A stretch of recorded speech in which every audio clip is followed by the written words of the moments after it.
सनातन गोस्वामी के प्रसंग में हम लोग जानते हैं कि जब सनातन गोस्वामी वृंदावन धाम जा रहे थे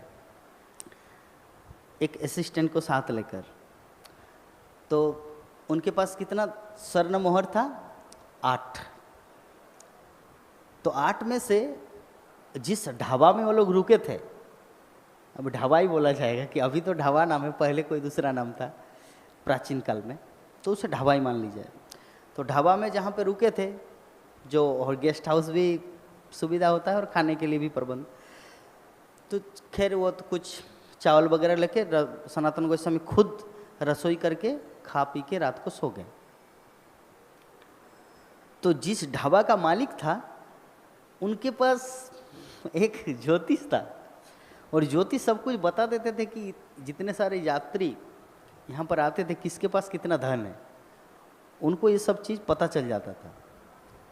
तो उन्होंने देखा कि ये जो सनातन गोस्वामी हैं, दबीर खास, ये साकर मल्लिक, इनके साकर मल्लिक, इनके पास 8 स्वर्ण मोहर है। तो सनातन गोस्वामी को ये चीज़ पता चल गया। कैसे पता चला? कि जब उनका, हाँ जी जी जी जी जी, आइए बैठिए बैठिए बैठिए, आपके लिए मैं हलवा बना दूँ?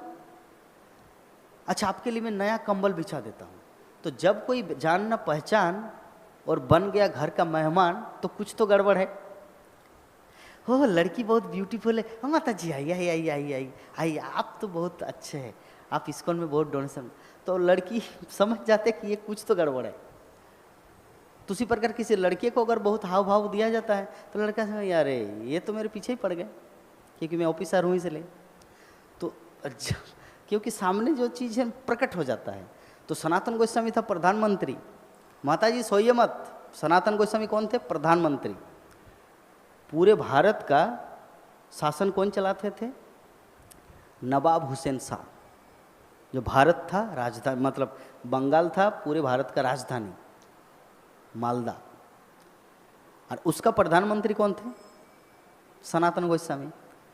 तो वो तो इजीली किसी का चेहरा देख के पूरा पढ़ लेंगे कि क्या हो रहा है अंदर। तो जब उन्होंने, हाँ जी जी आपके लिए नया नया कंबल बिछा देते हैं, आपको बेडशीट लगा देते हैं नया, तब सनातन गोस्वामी को पता चला कि कुछ तो गड़बड़ है। हो सकता है मेरे पास जो मोहर है ये इनको समझ में आ गया। तो उन्होंने क्या किया, अपने असिस्टेंट को बोला कि इनको दे दो मालिक को। तो मालिक ने बोला आधी रात को, अगर आप लोग नहीं देते ना तो मेरा प्लान था आप दोनों को बलि देते हैं, काट देते तलवार से और धन संपत्ति ले लेते, क्योंकि मेरे पास एक यंत्र है, एक मशीन है, उससे पता चल जाता किसके पास कितना धन है।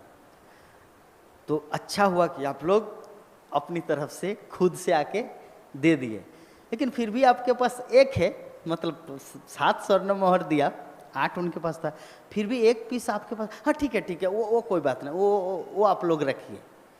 तब सनातन गोस्वामी को बोला ओ माय गॉड। तो जैसे वहाँ पार हुआ, सुबह हुआ, तो वो जब कुछ रास्ते गए तो जाके बोला कि अच्छा तुम्हारे पास एक स्वर्ण मुद्रा है? बोले कि जी। एक काम करो, इसको लो और come back to West Bengal, अब चले जाइए, तुमको वृंदावन जाने का जरूरत नहीं है। क्योंकि सनातन गोस्वामी जा रहे थे वाराणसी, महाप्रभु वाराणसी में है, ठीक है, वाराणसी से आगे वृंदावन जाएंगे बाद में। तो उनको सनातन गोस्वामी को पता चल गया अगर इनको ऐसे रखेंगे ये तो मृत्यु के देवता को साथ में रखें, क्योंकि स्वर्ण मोहर तो मृत्यु के देवता है, उनके कारण ही तो मारने के लिए तुले थे ना। अगर फकीर चंद रहता तब तक न रहेगी बांस, न बजेगी बांसुरी, न तलवार आता, न काटते। लेकिन उन लोगों का प्लान कैसे हुआ कि इनके पास धन है इसलिए काटेंगे और सब हड़प लेंगे। तो ऑलरेडी 7 मोहर दिया लेकिन एक बचा दिया। तो बोले अरे इनके अंदर ऐसा टेंडेंसी है, मतलब मेरे साथ रहते हुए भी छुपा रुस्तम। तो इसलिए उन्होंने क्या किया, बोले कि तुम कम बैक, चले जाओ। तो क्या प्रसंग में बोल रहा था ये सनातन गोस्वामी का? मुद्रा से पहले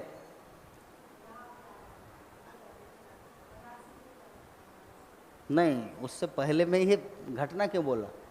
गुरु महाराज बोले थे कि आप कितना डोनेशन दे रहे हैं वो भगवान नहीं देखते, कि आप कितना अपने पास रख रहे वो देखते हैं। तो सनातन गोस्वामी ने देखा ये 7 मोहर दिया, ये इम्पोर्टेंट नहीं, ये एक क्यों रखा, मतलब इनके अंदर कपट है, तो इनको मेरे साथ रहने की इनके पास वो योग्यता नहीं है, महाप्रभु से मिलने की योग्यता इनके पास नहीं है, धन संपत्ति में लालच है, तो गो बैक, तो उसको भेज दिया। तो अल्टीमेटली यहाँ पर मेरे बोलने का भाव है कि जो जिसके पास जो क्वालिटी है, जिसके पास जो कैपेसिटी है, वो पूर्ण रूपे ना कृष्ण सेवा में लगाना चाहिए।